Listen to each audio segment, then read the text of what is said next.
প্রতিমতো ডাকাত দলেরা ধরছে, তো সবার কাছ থেকে মাল লুট করছে। তো ওনার কাছে এসে জিজ্ঞেস করে নাম কি? বলতেছে আমার নাম মহিউদ্দিন আব্দুল কাদের। তোমার কাছে কিছু আসেনি বেটা? বলে হ্যাঁ আছে। কি আছে? বলে 40টা স্বর্ণের দিরহাম আছে। একসাথে বলবেন না মারহাবা? বলে কোন জায়গা আছে? মা আমার বগলের আস্তিনের নিচে এইখানে মা সেলাই করে দিছে কাপড়ের সাথে, যাতে হারিয়ে না যায়। তো খুলে দেখে ডাকাতের সর্দার সত্যি 40টা স্বর্ণের দিরহাম আছে।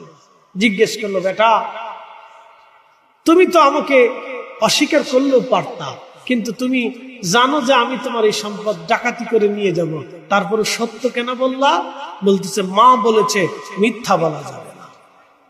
ডাকাত সর্দার তখনই বলে ফেললো বেটারে তুমি আজকে আমাকে সত্য বলেছ, তোমার মা এত সুন্দর শিক্ষা তোমাকে দিয়েছে, আর আমরা ডাকাতি করে মানুষ খুন করে মানুষের অর্থ চুরি করে নিয়ে যাই। আজকে থেকে ছেলে আমার তোমার হাতে তওবা করলাম, আর কোনদিন আমরা মানুষের হক নষ্ট করব না, চুরি ডাকাতি করব না, আমরা তওবা করে ভালো হয়ে গেলাম।